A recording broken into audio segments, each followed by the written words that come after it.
Okay. So, Nishad, are you with us? Yes, I'm here. I'm here. Okay. Even though we start this lecture at at 12:30. So if you are ready, we can start. Okay, I Huh? can. Are you Yeah, ready? yeah. Okay. Okay. Great. Wonderful. So, it is really a great pleasure to welcome Dr. Nishad Patnaik here in this course on Western philosophy organized by Bhaktivedanta Research Center. Dr. Patnaik teaches philosophy at the Department of Humanities and Social Sciences in Indraprastha Institute of Information Technology in New Delhi. His research interests include social and political philosophy, phenomenology. He has very good publications to his credit. So let's welcome Dr. Patnaik. And so over to you, please. Thanks a lot. It's nice to be here. It's a pleasure to be here and to talk to all of you, even if virtually. So today, the title of my paper is Indeterminacy and Identity, Kant and Husserl on Moral Consciousness.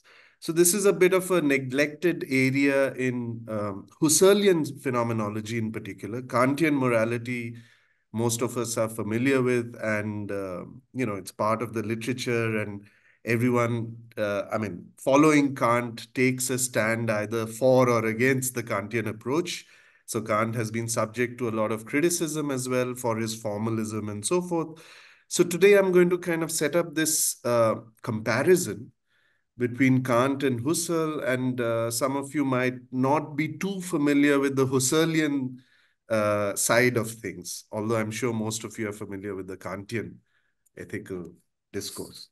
So I will do a brief introduction, and then I will, put some of the slides up for presentation.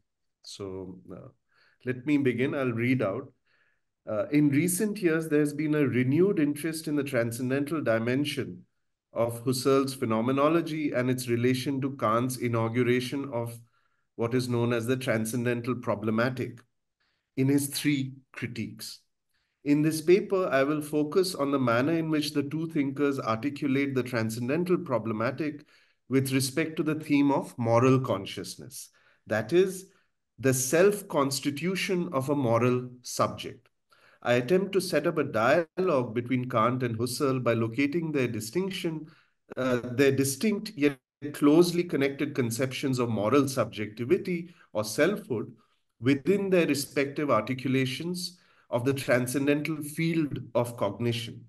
Such a dialogue proves productive, I argue, insofar as, in contrast to the traditional approaches to ethical issues, which tend to focus on questions of principle and judgment, it brings to light the experiential dimension of ethical life. What it is not only to act ethically, but to experience oneself as acting ethically, as claimed by one's conscience, for example. Right? So it's an experiential account of ethics, and in that sense, it's connected to the phenomenological approach. I argue that this question of ethical self-encounter or experience that arises not only for Husserl, but despite its ostensibly formal character, for Kantian ethics as well, indicates the necessary intertwining of the cognitive and practical aspects of rationality, articulated by both thinkers. However, tracing the distinct manners in which this interrelation is negotiated brings to light a fundamental structural ambiguity running through the two aspects of rationality. That is, between the cognitive aspect and the practical aspect. This ambiguity centers on the relation and distinction between the phenomenal domain in the widest sense and what is necessarily presupposed in and thus incapable of being fully appropriated within phenomenal representation. And such phenomenal representation, as we know, extends to, for instance, Kantian schematized conceptual representation or concepts that are formed in categorical intuition for Husserl. So what is known as pure intuition, basically, right? Um, Kant indicates the latter in its problematic character by admitting a nominally posited beyond, that is, by explicitly recognizing the beyond of possible phenomenal experience uh, as a posit of consciousness, while still maintaining that the thing in itself could possibly exist independently of thought. However, I shall argue that the problematic character of the noumenal beyond is not peculiar to Kant's transcendental idealism, but as a systematic ambiguity inherent in phenomenal representation as such, gives rise to analogous effects in Husserl's phenomenology. The main concern of this paper is this structuring ambiguity between the phenomenal and the noumenal in Kantian language, or the pre-representational, pre-predicative for Husserl, as it plays itself out in the practical ethical domain. In the theoretical sphere, both thinkers discover through the very process of tracing back the constituted objectivities of reason that no strict point of origin in the constituting activity of consciousness can be isolated. This is because the very spatio-temporal discursivity of finite consciousness, the realization that thinking itself is an activity that unfolds in time, implies that reflecting consciousness is given even to itself only indirectly, as it appears to itself qua representation and never immediately as it is in itself, in its actual synthesizing, constituting activity. This non-presence of consciousness, qua pure activity or spontaneity for Kant, to itself sets up the tension between the phenomenal and the noumenal, or immanence and transcendence, that structures the writings of the two thinkers. It has two interconnected aspects. First, the synthesizing activity of consciousness, while not immediately given, must be posited as a necessary condition for determinate representational cognition, that is, conceptually determinate representational cognition. This activity, qua spontaneous, opens up the space for the emergence of freedom in the first critique as a pre-conceptual and pre-representational mode of experiencing. Second, the lack of representational closure, which reflective consciousness becomes aware of in becoming aware of its own subjection to space and time, that is, which are the a priori forms of intuition for Kant, and also for Husserl, although he does not use the language of a priori forms, opens up the domain of transcendence qua transcendental, right? So there is the basic distinction between the transcendent and the transcendental, right? Uh, as that which exceeds conceptually determinate cognitive representation. It is this very indeterminacy in these two related aspects of the self, which is at the same time constitutive of what of it that I'm suggesting forms the basis of moral self-consciousness embodied in the pure form of the moral law for Kant and in the ethics of responsibility or self-responsibility, Verantwortlichkeit, for Husserl. For both, moral consciousness is inseparable from the question of moral selfhood as a specific kind of rational self-formation that is capable of being motivated or claimed by morality. Here, a difference emerges in the manner in which this indeterminacy and thus the transcendental is understood by the two thinkers, whereas Kant conceives the transcendental as the fuzzy borderline between the noumenal beyond that is necessarily posited but not open to phenomenal representation and the phenomenal realm. For Husserl, the transcendental becomes the fertile genetic ground or potentiality for cognitive determination. This difference, reflected in Kant's conception of spatio-temporal limits of human experience or possible human experience, and Husserl's conception of horizon, seems decisive since it implies a transformed notion of what constitutes possible experience. And this is something which, the notion of horizon in Husserl, it's a nice metaphor because a horizon is precisely not a fixed limit.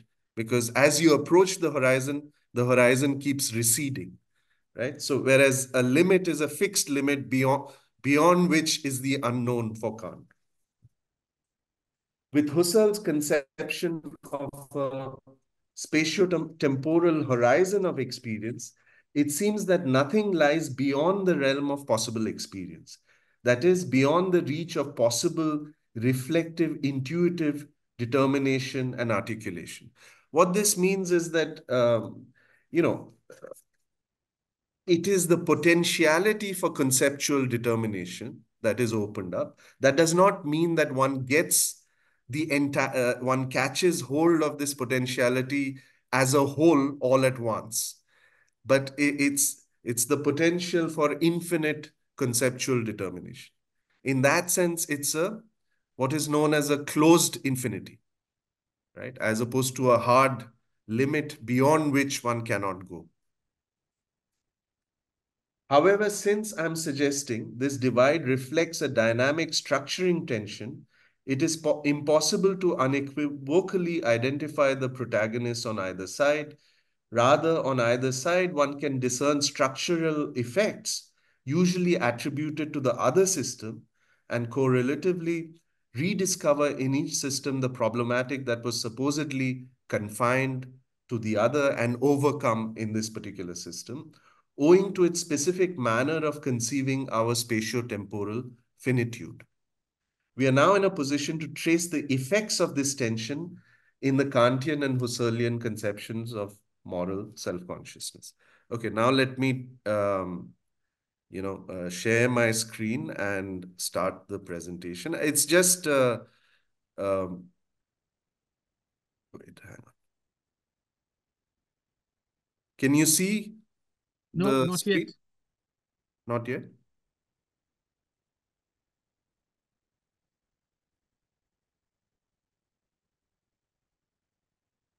Now? No. Oh, okay.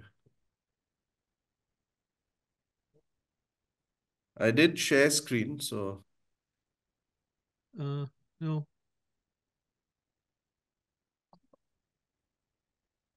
okay.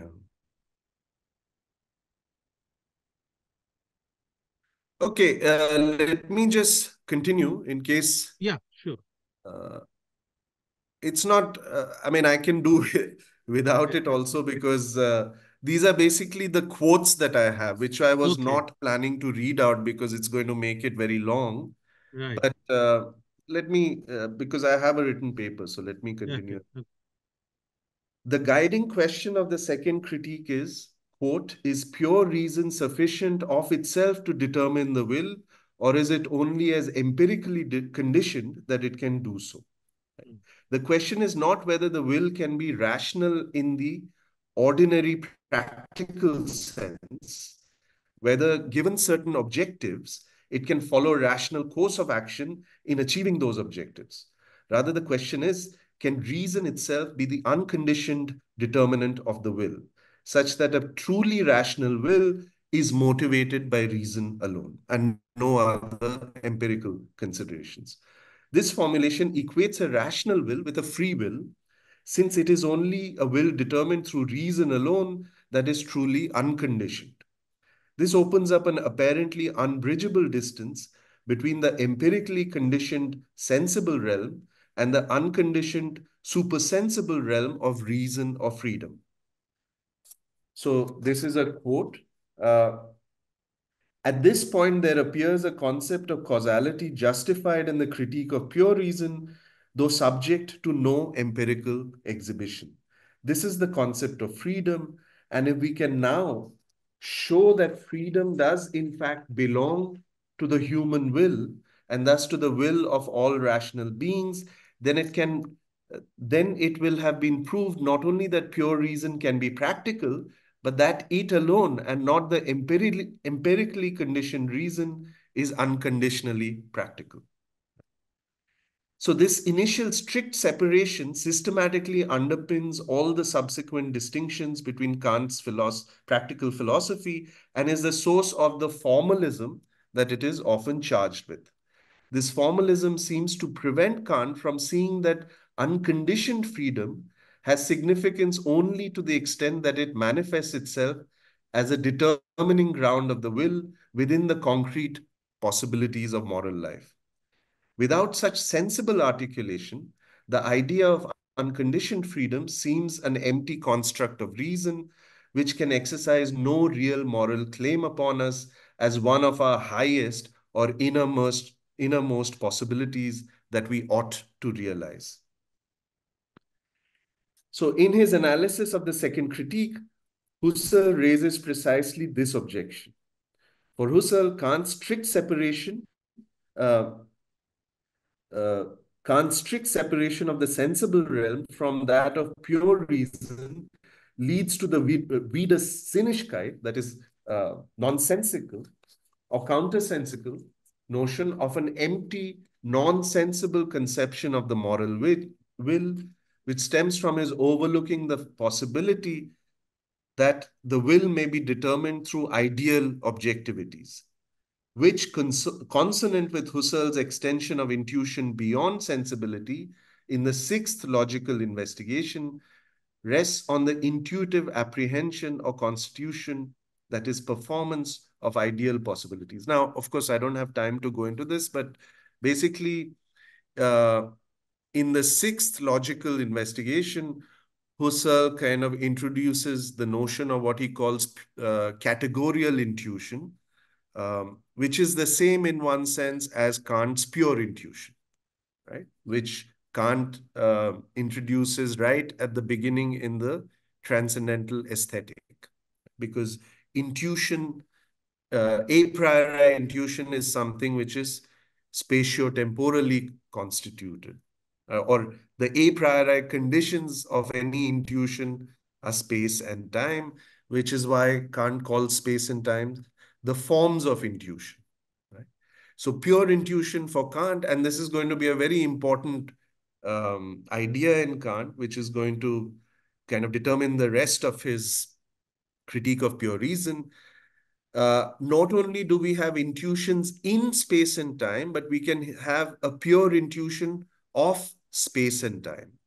And the pure intuition of space, for instance, when it's worked out for Kant, leads to, let's say, the a priori Euclidean geometry, which is supposed to be the pure structural intuition of space as the form of spatial intuition. And something similar happens in the sixth logical investigation, where Husserl admits categorical intuitions, that is, direct a priori insight into uh, structural features of experience, that is, categorially structured features of experience. Thus, Husserl's objection indicates an alternative possibility for the rational determination of the will, one that he thinks is foreclosed by Kant's strict separation of the sensible and the supersensible. For Husserl, the question is, under what conditions can the will encounter itself as an unconditionally determined rational or free will? By insisting on the necessity of such a self-encounter, Husserl contends that the very possibility of a non-sensible rational will determined in freedom is meaningful only insofar as it is capable of being reflectively experienced, without such experience being immediately reducible to merely sensible experience. Husserl's critical transformation of Kant's practical philosophy, in continuity with that of his theoretical philosophy, seems to lie in his enlarged conception of sensibility. The latter permits Husserl to argue that the realization of non-sensible freedom, constitutive of moral consciousness, is not a demand wholly external to human life. It necessarily emerges and manifests itself as a reflective movement within this life, within the horizon of human socio-historical possibilities of experience. Okay, let me see if I can find a quote Uh, so Husserl says, for example, however, this entire contrast between sensibility and reason, whereby on the side of sensibility lies sensuous perception, emotive and drive-like aspects, and on the side of reason, the non-sensible categories that first condition sensibility, is fundamentally flawed. Had Kant seen the ideal objectivities at all, and had he seen that they all are also practical objectivities, indeed, that they exist at all only as ideal possibilities for the production of identical products, this counterposing of the sensibility and reason with all that belongs to this distinction would not have been possible. And so this is basically Husserl's critique of what he thinks is Kantian formalism.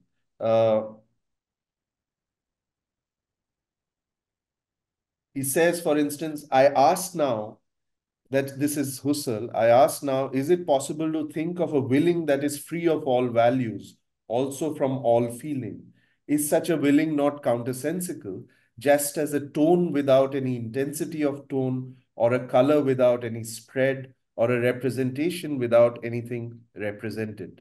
A priori, in unconditional and essential universality, every willing subject must be a valuing, feeling subject. Okay.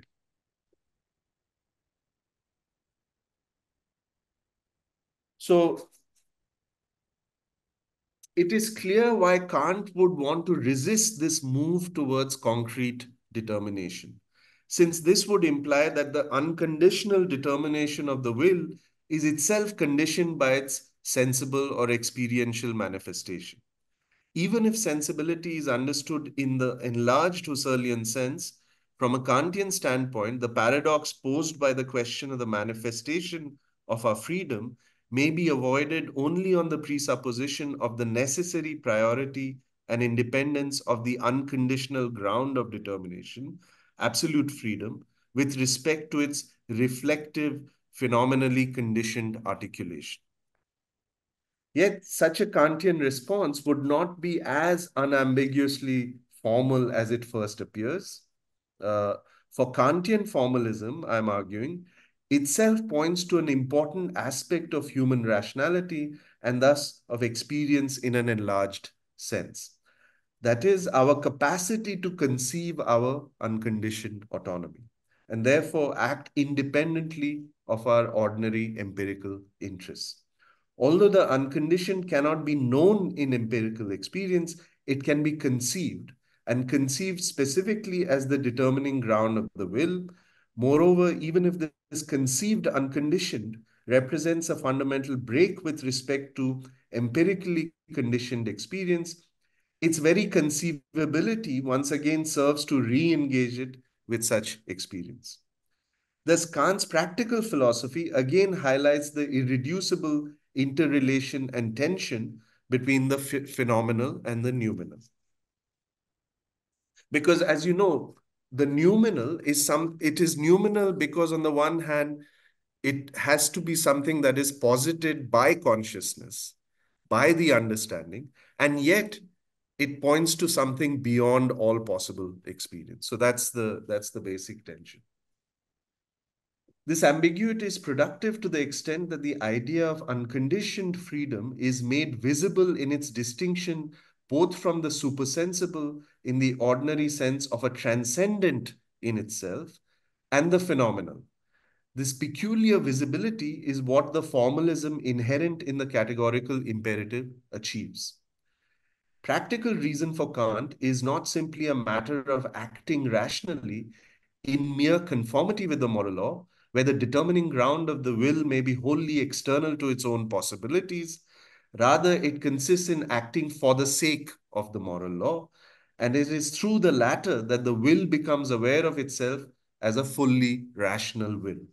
And yet, for Kant, in contradistinction to Husserl, this rational figuration of the will within ethical life is not a mode of cognitive, intentional self articulation and clarification through a process of reflection.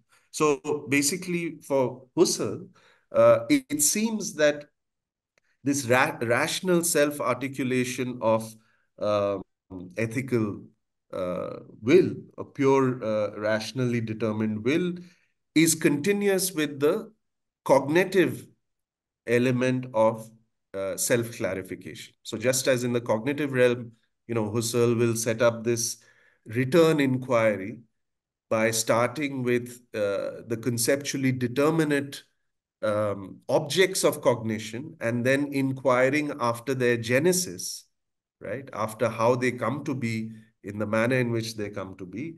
And that is the move from the finished article, the product of cognition, to the process of cognition, which is then reenacted, as it were, in pure intuition, especially with logical objectivities.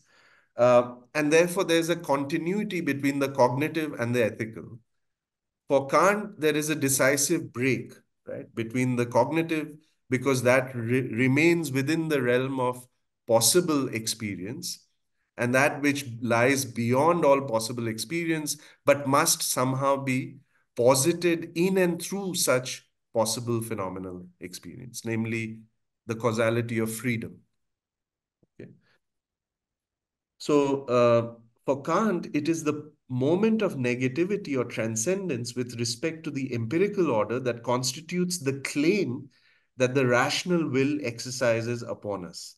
It is this claim that is represented in the universality of the moral law and felt as respect for the law.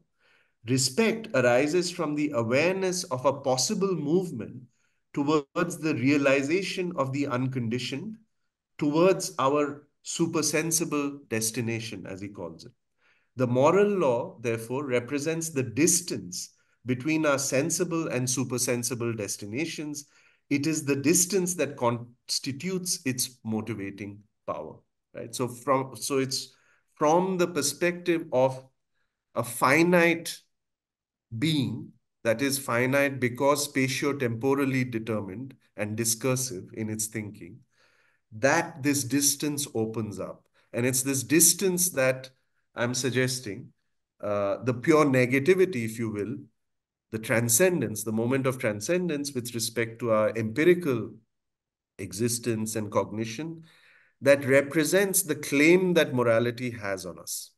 Okay, for Kant, it's the motive, because as you know, I mean, I should contextualize this, uh, what I'm saying, by saying that in Kant, there is always the problem of moral motivation, right? Because of its formalist structure. If I can I mean, simply put, uh, if acting morally doesn't lead to any kind of happiness, then why should I act morally?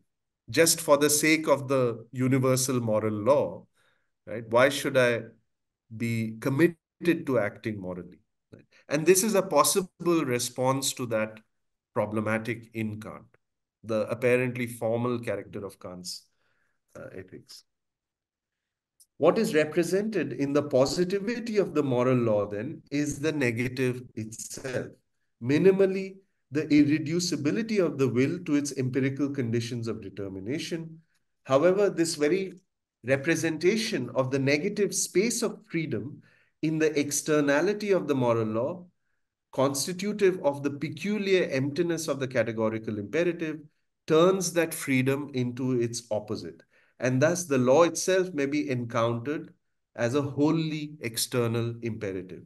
As Kant puts it, for where the moral law speaks, there is no longer objectively a free choice as regards to what is to be done. Okay, so it can emerge in its positivity as a wholly external imposition, which comes to kind of, uh, you know, so we don't feel the need to act morally, but the moral law then just impinges on us as something we ought to do or have to do, right? And there, in that sense, becomes a wholly external imposition on us. So Although the determinate figuration of the negativity of the will in the form of the moral law is distinct from the conceptual self-articulation of the understanding in an object of knowledge, the former still entails its own mode of representational closure. Right? So the idea, I mean, this is just a way of saying that this idea of the moral law as standing over against our subjectivity or our freedom is another mode of closure, just as the categories of the understanding, the a priori categories of the understanding, form a self-enclosed realm that is constitutive of the realm of possible experience. Right? The theoretical and practical objectifications, consonant with the transcendental nature of the dialectic in the first critique, persist despite the uncovering in the transcendental attitude of their illusoriness qua self-standing extant objectivities. Although they no longer possess the power to deceive, although they no longer possess the power to deceive. Thus, even in their non-illusory regulative functioning, the two modes of representational closure through which the quote, unbound yet also inaccessible field of our whole cognitive faculty, namely the field of the supersensible, is mediated, continue to maintain the demarcation between the sensible, that is the phenomenal, and the supersensible, that is the noumenal.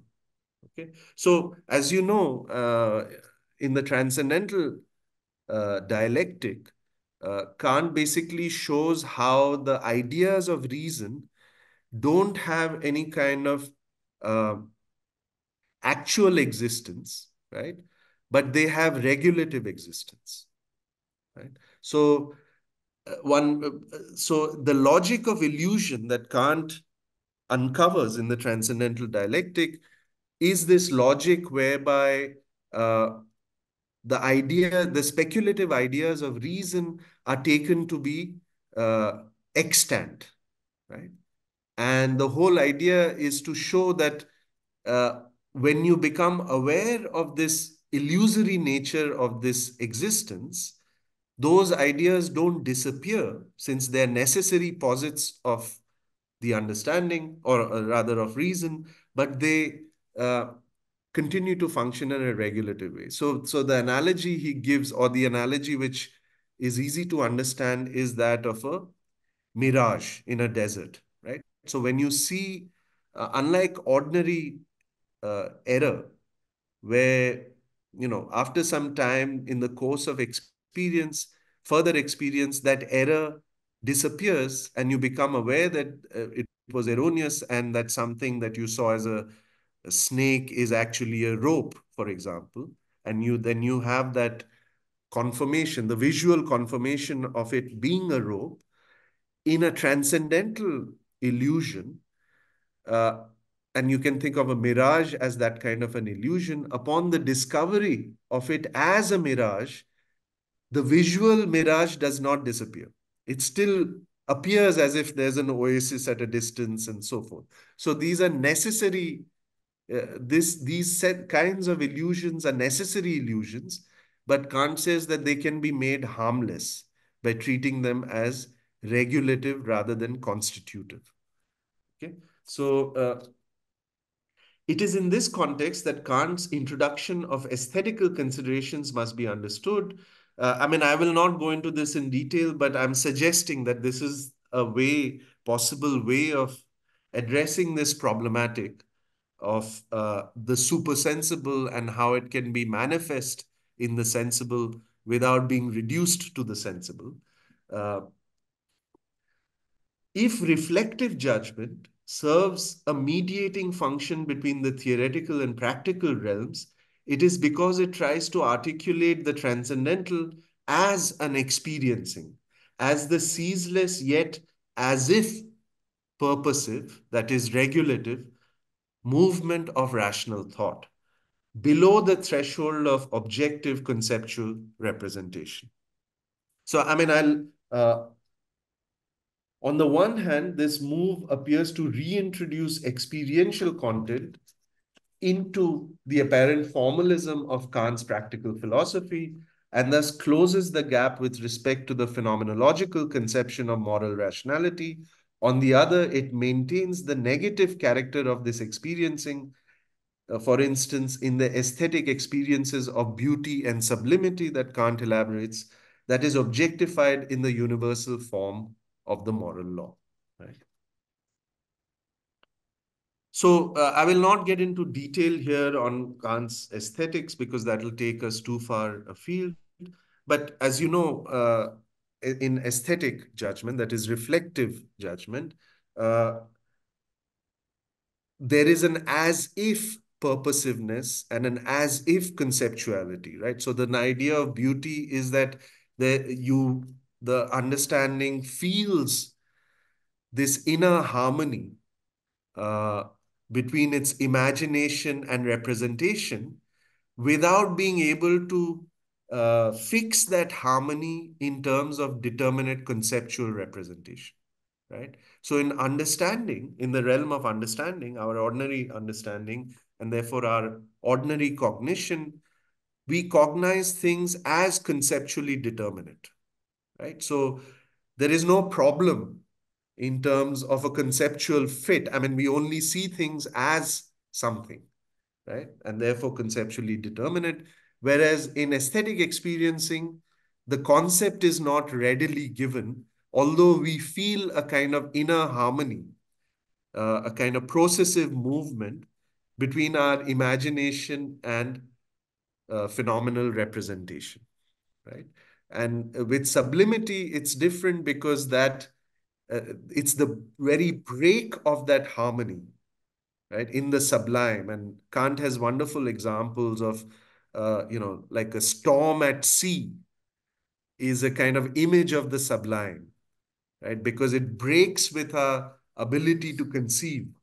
And yet, it points to a supersensible destination within us because we can overcome our ability not to conceive in seeing that yet there must be some order there of which we are a part. I mean, I'm not putting it very well because I'm right now just saying it out loud, but the idea is that sublimity breaks with this pre-established harmony in Kant, and yet it breaks with it in a way in which we become aware of our mental capacity to overcome all representation. So think of, you know, the very conception of the infinite, right, which is beyond all representation, but we become aware of ourselves as capable of conceiving something as infinite, right? So the very idea then forms a regulative kind of idea without being able to actually give it any kind of experiential content. Right? So that's the idea that the sublime as a aesthetical experience opens ourselves up to that kind of possibility. So Husserl's contention that unconditioned freedom must itself be conditioned by its emergence and self-encounter provides the counterpoint for the assessment of Kant's notion of aesthetic judgment as mediating between theoretical and practical reason. Kant's categorical imperative then becomes comprehensible as more than an expression of an empty idea of reason and at the same time less than its contentful cognitive representation. Yet aesthetic experience, as the properly transcendental ground of our theoretical and practical concepts, in turn sheds light on Husserl's reflections on ethics, Husserl's notion of practical reason as a mode of self-consciousness that emerges only in the course of a life that progressively forms itself into an ethical subject, for which the moral laws come to exert a pull, turns out to involve more than merely cognitive self-articulation based on reflective insight, right? So the same problem of the noumenal, of the negativity of self-transcendence would emerge in Husserl as well. For Husserl, unlike Kant, practical reason appears to be continuous with theoretical reason. The emergence of an ethics of self-responsibility in Husserl's works from the 1920s onwards, with its emphasis on critical self-examination and renewal of historical and cultural modalities of self-representation, is inseparably tied to the articulation of the genetic phenomenological perspective with its cognitive aim of recovering the intuitive sources of sedimented objectivity. Once genetic phenomenology recasts the understanding of the noematic correlation of the static phase in terms of the historical and intersubjective self-formation of the ego and the world, the ethical and cognitive imperative becomes that of subjecting our traditional, passively inherited beliefs concerning the world and our own selves to reflective self-clarification. So this is the Socratic dictum, in a sense, that is operating throughout Husserlian ethics. And that is what ties his ethics and his kind of theory of cognition, or not theory, but this whole attempt at reducing all the objectivities of cognition and bringing out the intuitive genetic sources. So, as you know, Husserl's thought, if you trace the trajectory or arc of Husserl's thought and its development, it goes through a static phase before becoming, uh, genetically and then historicist in its character, right? Genetically oriented and historicist in its character. In its static phase, there is simply this problem of the noema and noesis, that is, or another way of putting it is uh, intention and its fulfillment, right? And it's only in the genetic phase that the problem of how intentions themselves arise emerges, right? And that then opens on to intentions are always intentions of something. So, as you know, any consciousness is intentionally directed, and therefore um, it is a consciousness of something. It must have some directedness and object. And that directedness itself, then Husserl asks, how does that arise? And that must have a conceptual element in it, right? So, and then the problem is for Husserl, how do those concepts themselves come into being? And you can see that from there, there is a kind of uh, backward inquiry, Rückfrage, as he calls it. There's always a regressive movement in Husserlian thought. Regressive, not in a bad sense, but just in terms of orientation, which then asks after how the always already constituted products and structures of cognition, that is conceptually determinate thought, came into being, right? So that's the genetic orientation that emerges later, and with it, temporality and so on become important, right? So, uh, but this is all part, so his ethics and his cognitive endeavor is part of this reflective process of self-clarification and taking responsibility, therefore, for one's beliefs, ideas, uh, objectivities, all the rest of it. This ethical imperative towards an examined life. So, for instance, Husserl says, uh, evoking very much the Socratic dictum, he says, be a true human being, lead a life which you can thoroughly justify through insight, a life according to practical reason. Right? So basically, take responsibility for your beliefs, subject all of them to thorough insight such that you can justify holding those beliefs. So the ethical imperative towards an examined life does not address the subject from the lofty heights of some posited topos oranios, and the will so determined does not strive towards the realization of an a priori moral ideal of freedom, devoid of all experiential content. Rather, for Husserl, to be faced with an ought and to be claimed by it is an inner possibility of concrete human life, a possibility, moreover, that emerges as a motivating force only with the accomplishment of a certain orientation within this life. It is only for a life that has already shaped itself into a critical, rational, self-responsible subject, that the moral ideal presents itself as an ideal to be pursued and represents this life to itself as a self-shaping, rational striving in reflective freedom. However, from a Kantian perspective, this continuity of the practical and the cognitive leaves Husserlian ethics open to the dangers of a kind of moral perfectionism that appears to set up an uncritical teleology based on an ideal, although always infinitely distant human essence. In contrast to Kant, so it's basically re-invoking the Aristotelian kind of model of virtue ethics and so on, with its inner telos towards realizing some notion of human potentiality based on some inner essence. In contrast to Kant, this ideal is not merely posited in a regulative sense, rather, it appears to constitute an ideal objectivity that, qua essence, motivates from within.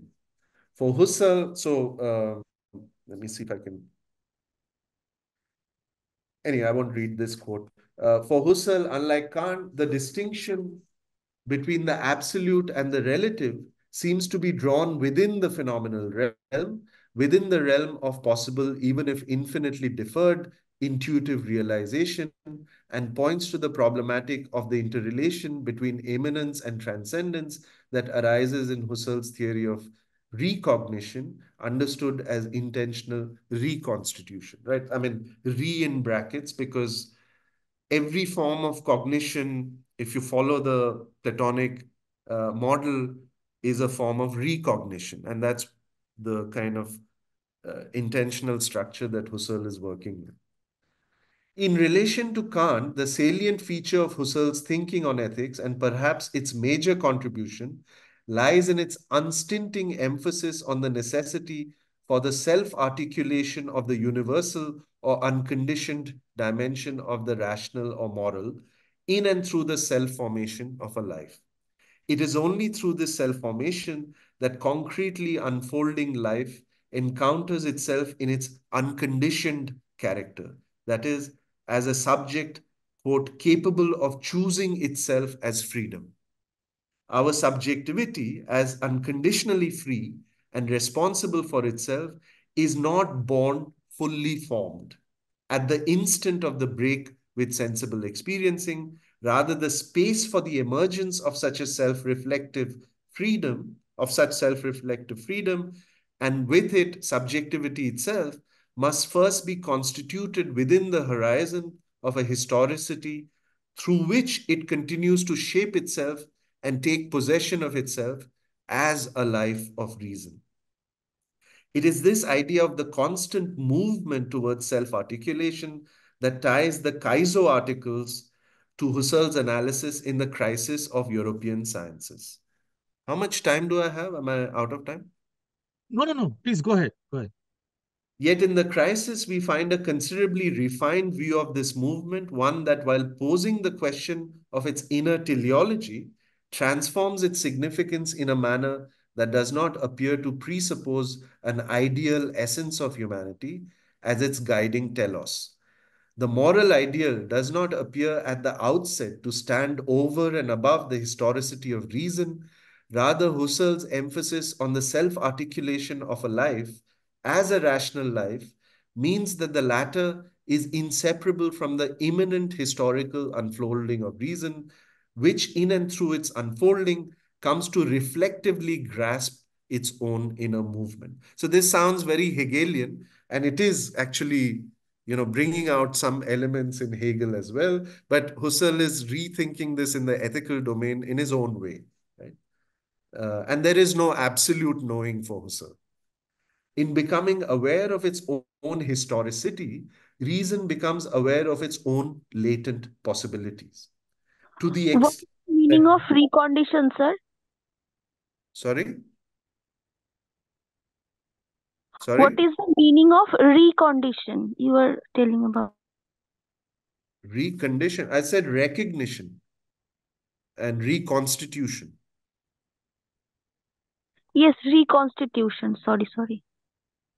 Yeah, so the idea is that every constituted objectivity for Husserl, that is every, whenever you cognize something, you intend an object, and that object is then given to you as it is intended, right? So that objectivity needs to be taken up and reconstituted in a kind of transcendental reduction for Husserl, right? So there's a complicated story of, my perception of the table, through which I see a table as this particular table with these made of wood or of steel or whatever it is, with this color and so forth, right? That's a conceptually Hmm. determinate experience. But now I have to kind of reconstitute that experience in intuition, right?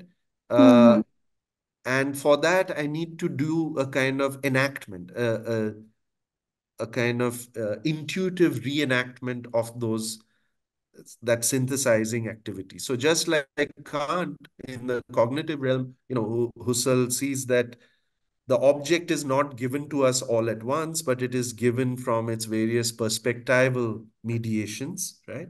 There's a series of perspectives in which I see the object, although I'm not aware of seeing it perspectively, right? So I'm seeing the table right now from this particular angle, but I posit the table as a whole, although I'm only seeing a particular experiential slice of the table from this particular angle at this particular time.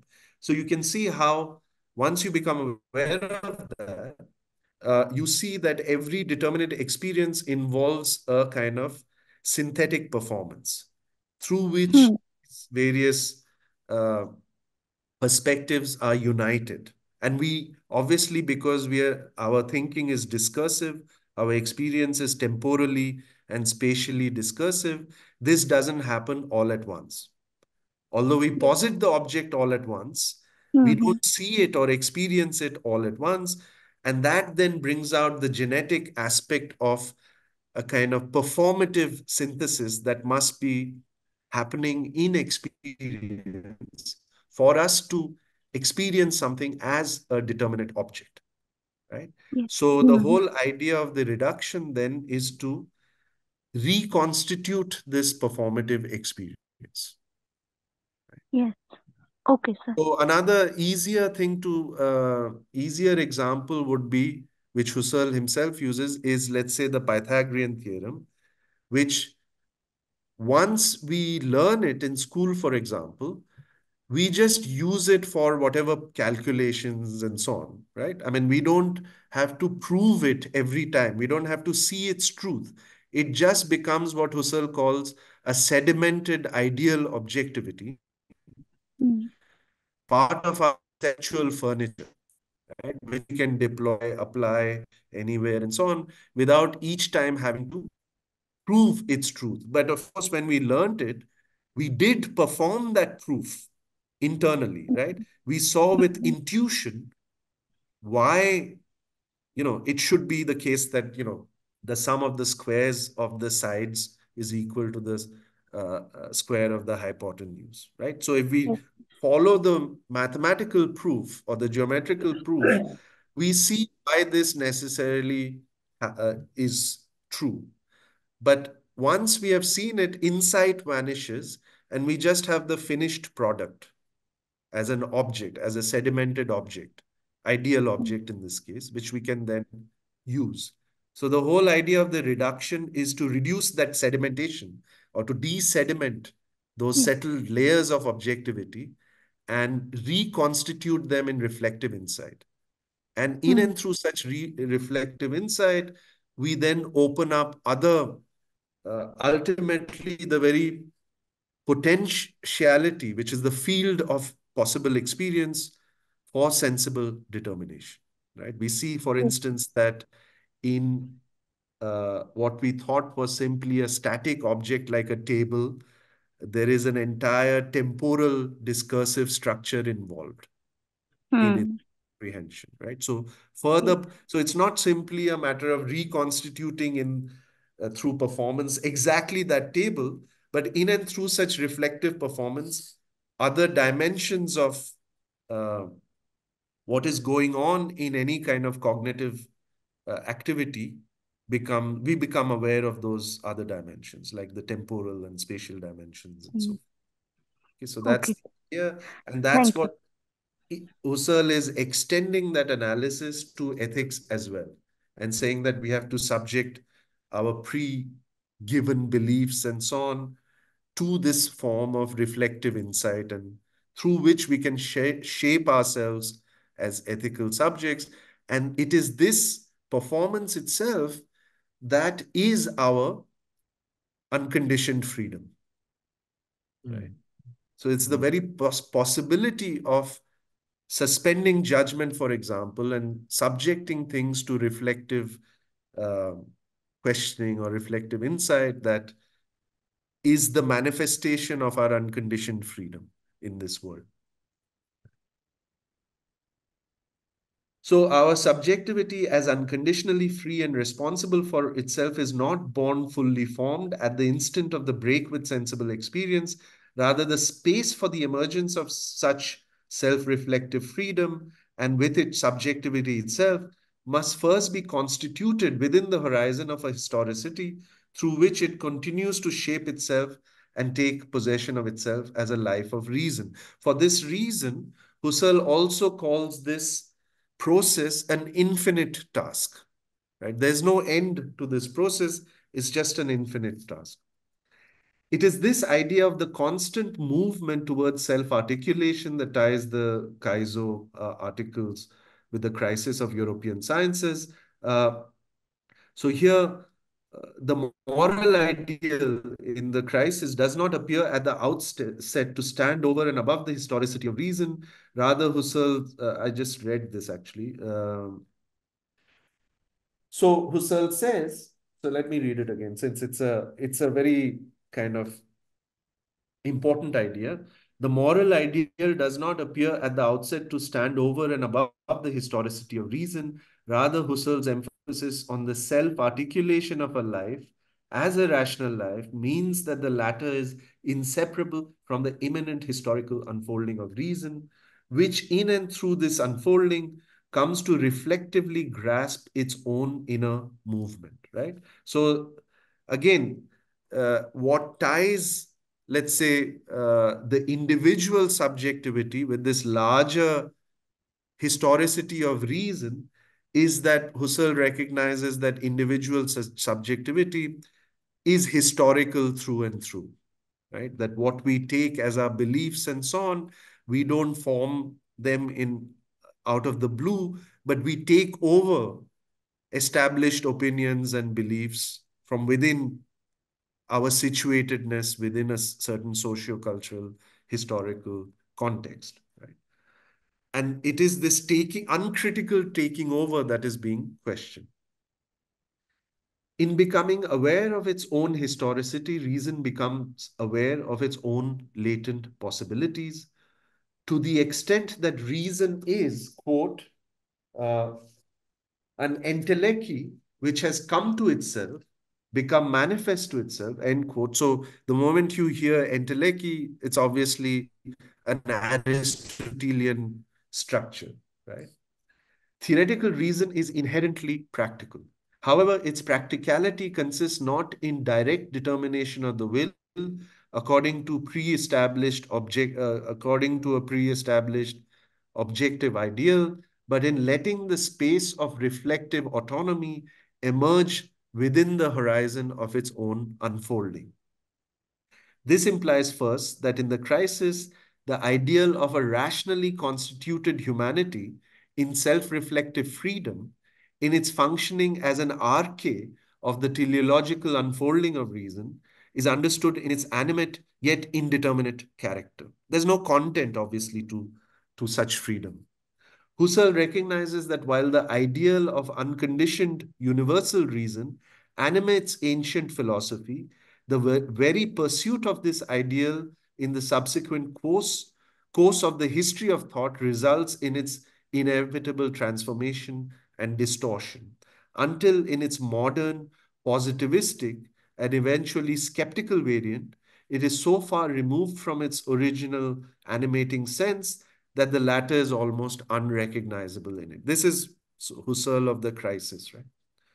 Consequently, for modern consciousness, in the thraldom of the positive sciences, the initial symptomatic expression of this animating ideal takes the form, as James Dodd puts it, of an inarticulate dissatisfaction. The crisis identity. So, against Kant, the idea would be that, when we transcend the empirically given, we are not from the beginning motivated by um, this a priori ideal of realizing our unconditioned supersensible freedom, right? Which we take to be given as kind of our underlying possibility. Rather, this sense of this freedom only emerges gradually and at first perhaps takes, given the positivistic reduction of all thought in the sciences, in the natural sciences, emerges only as a kind of, in a symptomatic way, as a kind of inarticulate dissatisfaction with the status quo, right? So it's not kind of fully articulate even to itself. Uh, so the crisis identifies the source of this dissatisfaction with the quote positivistic restriction of the idea of science, which comes to dominate and shape the modern worldview. Yet this suggests, in a manner analogous to Kant, in the antinomies, for instance, that the space of freedom, which begins to emerge in the discontent that gathers force in modern subjectivity, is essentially continuous with the space of negativity that instigates reason to transcend its own positivistic self-determination.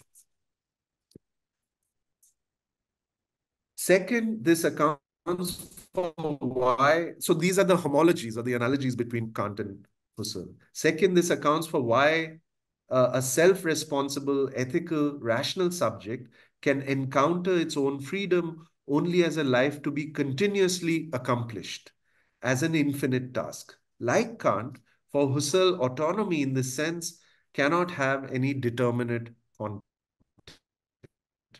Rather, it is the very recognition and articulation of this fundamental indeterminacy that is constitutive of autonomous ethical subjectivity. The crisis in articulating the source of the discontent symptomatic of modernity also uncovers the self-fashioning emergence of a self-responsible, ethical, rational, and historical subjectivity, a subjectivity which is aware of itself as a historically constituted self-fashioning, and further, aware of its own self-fashioning as an infinite task. Let me see if I can find, I have two passages which illustrate this. So let me see if I have time. I only have the.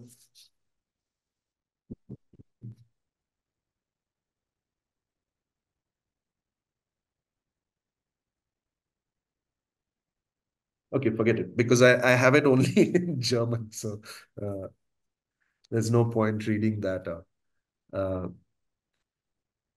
This points at a certain, even if limited, structural analogy between Husserl's conception of the theoretical practical task of thinking as infinite and Kant's conception of the idea of reason as regulative. Further, the infinite and the regulative dimensions of reason uncovered in this reflective movement of thought form the ground for the possibility of what Husserl terms renewal, Erneuerung, and what for Kant amounts to the recovery of a critical metaphysics in the face of the skeptical challenge that emerges with Enlightenment modernity. Both recognize the skepticism of reason as naive and self-contradictory, insofar as, while directed against its own objectified self-formations, in asserting itself as absolute, it remains caught in the very logic of objectification. For Husserl, the renewal of the sense of autonomy, or more minimally, indeterminacy, constitutive of what it means to be human, must steer clear of both these modes of reification, the metaphysical and the skeptical, that govern the unfolding of reason.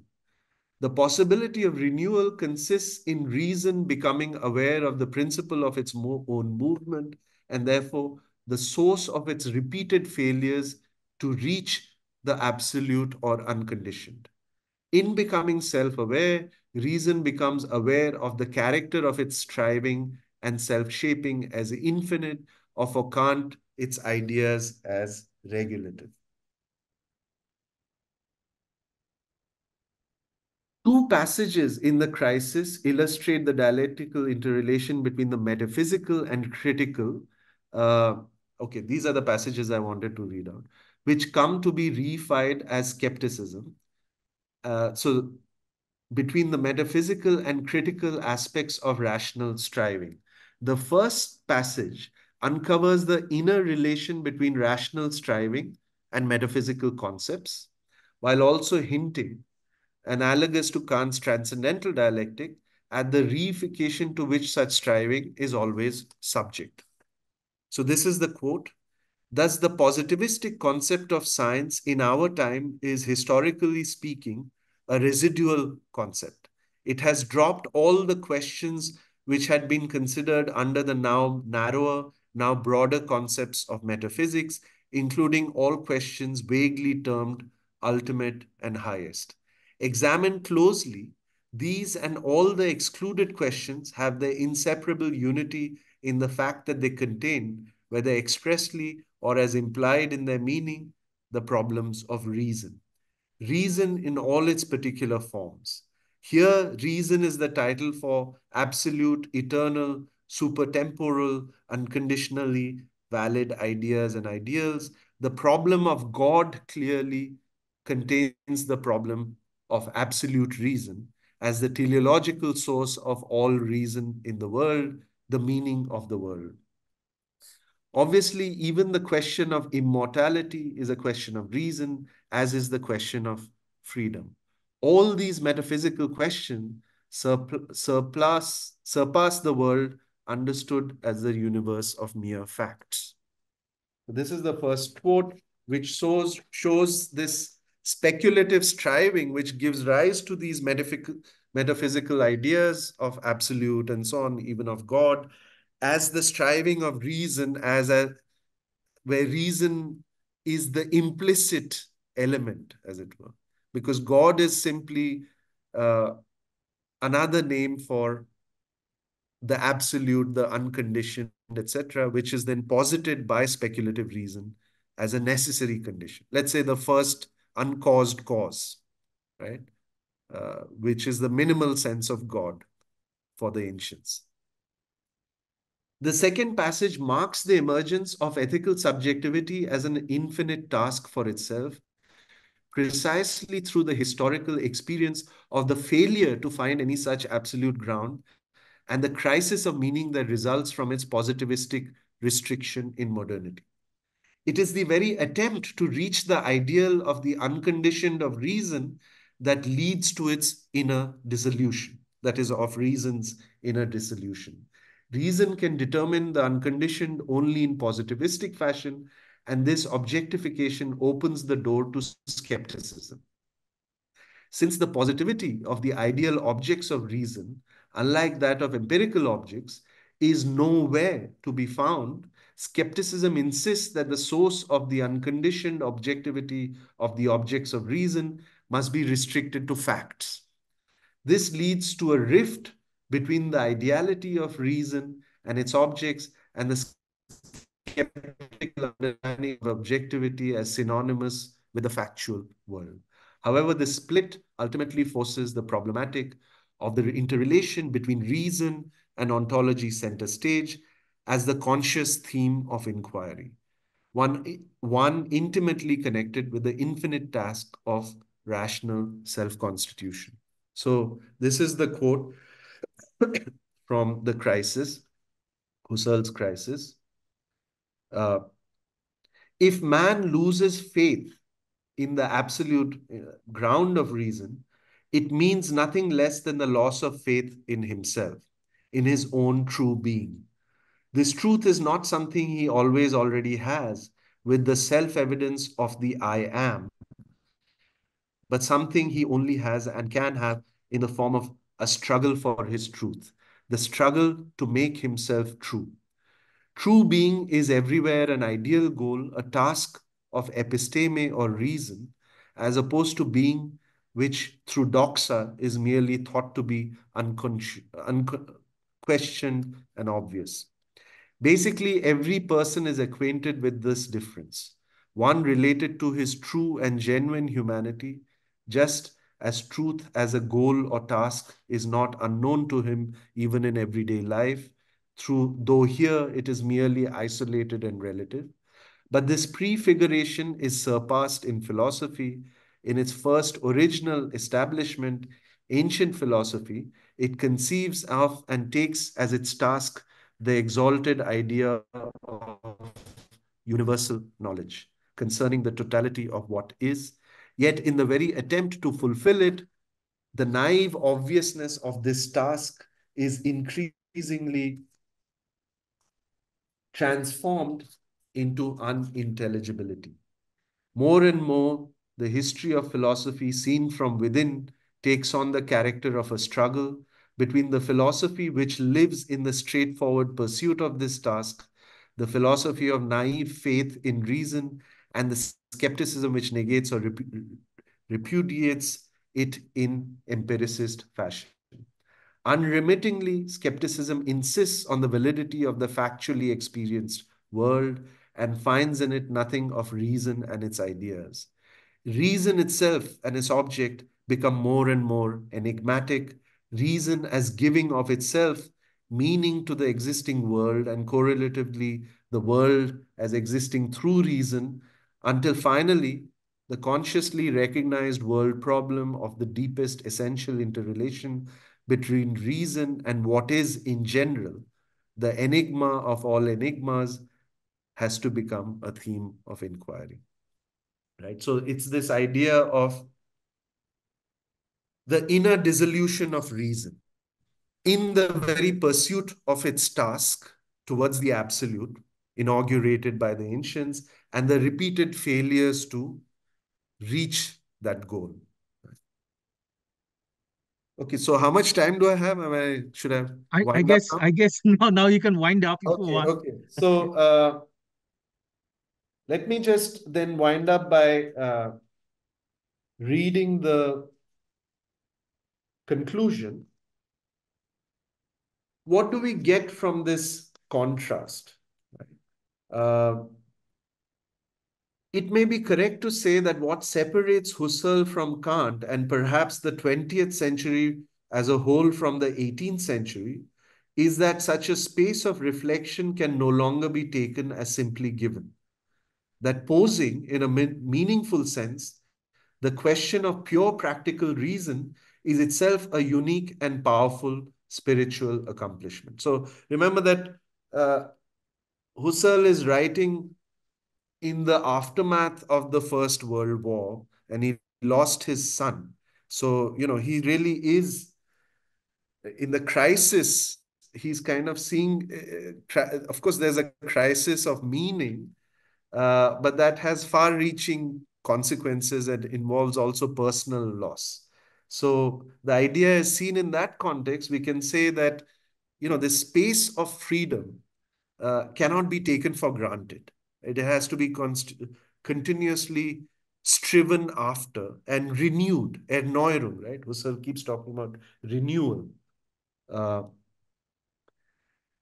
However, I have tried to show that the conceptual lines of this demarcation, that is between Kant and Husserl, between freedom conceived as a priori and given, and the Husserlian idea of a constant rearticulation and the infinite task of living one's life in reflective freedom, is overstepped again and again in the writings of the two thinkers. I argued that on the one hand, for Husserl, the continuity of the cognitive and the ethical is conditioned by its interruption, the moment of negativity in the face of the positivistic restriction of thought. So that is the inarticulate dissatisfaction that we feel. On the other, for Kant, the discontinuity of the theoretical and practical is mediated by a nascent historicity. And this is the point I didn't develop, but can be developed through aesthetic experiencing. So it's a very nascent historicity. It's not a fully developed notion of historicity. But in aesthetic experience, there's an account of how this gap between the theoretical and practical can be bridged experientially, which is why some people have argued that the third critique forms the bridge between the first and the second. So this blurring of conceptual lines implies that the ground for posing the question of pure practical reason are prepared in Kant's transcendental idealism, uh, in order that the space of reflection may be seen in its emergent character. Moreover, if the emergent character of reflective freedom is accorded greater emphasis and finds more nuanced expression in Husserl's phenomenology, then equally the manner in which the space is negotiated in Kant's transcendental idealism may serve to guard against the totalizing tendencies of reason, tendencies with which we have become all too familiar in the 20th century. Okay, I'll stop there. Okay. Wonderful. It's so, refreshing and engaging because, not too often one comes across a discussion of Husserl on ethics. So this is something, in fact, I also, I'm really, greatly benefited by your presentation of Husserl vis-a-vis Kant. So anyway, so before I'm tempted to ask many questions and clarifications from you. But before that, I think I request the participants to ask any questions or clarifications, from Dr. Patnaik. Please go ahead. Good afternoon, sir. At the beginning of your discussion on Edmund Husserl, you talked about genetic phenomenology. Can you please elaborate a little bit more on that? Is it just a concept or a specified genre in phenomenological literature? No, so in Husserlian phenomenology in particular, genetic phenomenology Husserl, when he first started in the logical investigations, which is considered his first breakthrough work in phenomenology, because before that his approach was psychological. It was not transcendental. So it's in the logical investigations, and particularly with the categorical intuition, the idea of the categorical intuition, that he breaks through to the phenomenological transcendental, that is the conditions of possibility approach. Now, within that, however, uh, initially, the whole approach, is static to the extent that he's simply, so he takes over from Brentano, this idea of the intentional directedness of consciousness, and therefore, and then the fulfillment of intuitive fulfillment of that intention, right? So I can intend something which is not there in front of me right now. And then eventually, so I intend that there's a tree outside my room because I've seen it in the past, so I remember it. And then I can come face to face with the tree, and then that's a fulfillment of the intention in the manner in which the object was intended, right? Or if the tree has changed, or suddenly there are no leaves on it, then it's in a manner that is different from the way in which I had intended it.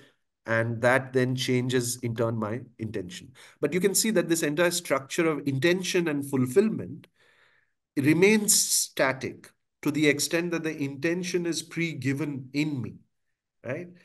With genetic phenomenology, but of course, the genetic elements, I mean, I don't want to complicate things, but the genetic elements are kind of prefigured in the logical investigations. But with full-fledged genetic phenomenology, uh, Husserl comes to see that what is given in static fashion, that is the intention itself, which was his point of departure, is, of course, a conceptually formed and conceptually determinate intention. And we can always ask how these formations arose, right? So, how did my idea or the concept of tree itself emerge, right? And then you can do an analysis of, as I said, this perspectival adumbrations and so on, which Husserl comes to in his notion of what perception involves as a kind of performance. So, as a temporally discursive performance, right? So, that then slowly leads to a genetic simply meaning something which is based on the question of the genesis of our concepts and so forth. So it leads to a genetic orientation, which is more dynamic, not static, and so forth. And then ultimately from the genetic to a broader historicist uh, dimension to his thought. So this is the internal development and refinement of Husserl's thinking, where he begins with a very static picture and then slowly complicates it by bringing in, you know, the element of uh, synthetic performance, right? The noetic activity that we ourselves do. So it moves towards a more constitutive, performative approach. And then ultimately that opens on to the historicity of consciousness, things that go beyond my individual life, for example, which nonetheless are constitutive of my egoic self and the world as a meaningful world around me. Right? So most of the concepts and so on, although we at some point come to learn those concepts, of course, go beyond my individual life, right? And they have a kind of historic character. So it's a way also from jumping from the initial analysis, which is restricted to individual egoic activity, to a broader historicist perspective, and that then foregrounds the problem of uh, transcendence in immanence, if you want to put it in a nutshell. That through how in my immanent consciousness, I can still have a sense of something that lies beyond my immediate experiencing or even experiencing in my lifetime, right? Mm. So that is the transition. I mean, he's trying to move away from this immediacy of the I and its constitutive synthetic functioning, which is there in the genetic phase, to this broader historicist view where reason itself has a certain trajectory and so forth. Right. So a history of ideas. So, sir, Mm. this historicity, has it to Huh. be studied? Has it to be studied from the objective point of view or subjective point of view? So the first thing about phenomenology is that Husserl is trying to get out of this subject-object dualism, right? That's Okay. the whole point of the what he calls the three reductions that he undertakes. The first of which is precisely the reduction of the naturalistic attitude, which takes, as the name suggests, the naturalistic attitude is the attitude in which we take the world as a given reality, right? Okay. As immediately given in its reality. So once we reduce that conception, that's when we can start. So this idea of reduction or bracketing, rather, is this idea of a change in focus, right? Where we go from the object out there to the question of uh, its phenomenal experience for us. And therefore, that can give rise to questions of meaning, structures of experience, and so forth. Right? So that's one level of answering that subject-object divide. I mean, phenomenology begins with trying to overcome the subject-object divide through this process of the epoche, right? And then at the second level, the idea is that although it then turns to phenomena, I mean, as the prime focus, rather than some objective reality, that all we have are phenomena.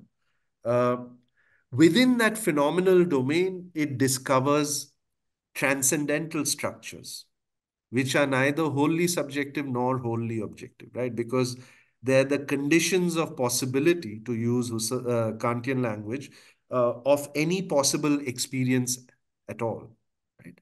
So obviously, if they are the conditions of possibility of any possible phenomenal experience, they cannot be constituted empirically in and through experience, since they are the conditions of possibility of any possible experience. So they are not subjective in the normal empiricist sense, right? Or psychologistic sense. But neither are they wholly objective in this mind independent sense, precisely because they are the conditions of possibility of my experience, my egoic experience. Right? So that's the kind of fuzzy borderline that I was talking about of the transcendental, as opposed to the transcendent that is opened up with the Kantian turn, as it were. Yes. Thank you, sir. Thank you very much, sir. Any other questions or clarifications? Sir, then exactly what is the distinction between transcendental and transcendent? Is So there any transcend, distinction?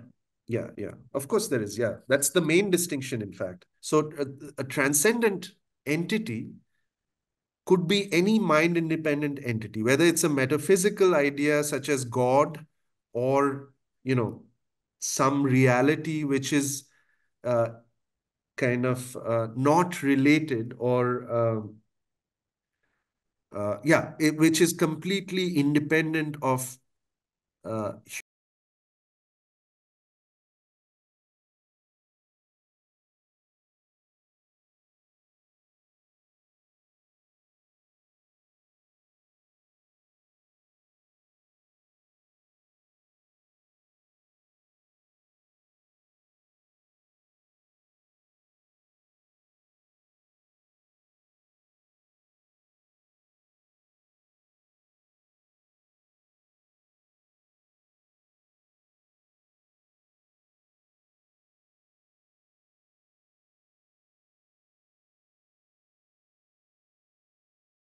given in experience. And at the same time, it's not wholly independent of experience, right? Because it's those conditions of possibility that we somehow arrive at precisely through this reflective articulation of our cognitive experience, our ethical experience, and so forth, right? So that's what the whole significance of the Rückfrage, the return inquiry or return questioning, means. That we are, of course, when we experience things, we are constitutively always already late with respect to those conditions of experience that allow us to experience things, right? Such that those conditions of experience can never be an object given within our experiential field, right? Yes. And yet they are not unrelated to experience. They're not wholly independent of experience, precisely as conditions of experience, right? So we do, through this Mm-hmm. movement, also come across the conditions of experience, right? So in Kant, for instance, in the Transcendental Aesthetic, he says that, and then that works throughout his uh, first critique, he says that space and time are the a priori forms of intuition, right? And there's no two ways about it, in the sense that they're simply given as the forms of intuition, and that means that they're the forms in which we experience the world. We cannot have a non-spatial or non-temporal experience of the world Yes. ourselves, Mm. right? Yeah. So, Yeah. Thank you, sir. yeah. Well, then, let us end this lecture session with a sincere thanks to Dr. Patnaik. I think, I was really engaged, and I mean, lots of thoughts are coming to my mind. While we were talking about placing Husserl vis-a-vis Yeah. Kant, especially in respect to the nature of moral consciousness. I think we got some answer to the question what it is to be moral according to Husserl. Okay, Right. so Right. I think Yeah. that's something very important that comes out of this lecture. Because this Yeah. is an Yeah. important question that people talk about in any Yeah. foundational And course in of different ways. morality, right? Yeah. So thank you very much, Dr. Patnaik, for your speech, and we really enjoyed it thoroughly. Thank you Thanks so very much. much. Thank you for listening so patiently to everyone. And No, it no, was a no. pleasure presenting. And I'm Yeah, yeah. sorry for taking so long. I'm really inspired to go back to Crisis again and to reread it, Great. Yeah, yeah, that'll be great. And carefully. we can have more conversations in the Yes, yes, yes. future. See you. Thanks a lot. Okay, thank you. Bye. Thanks.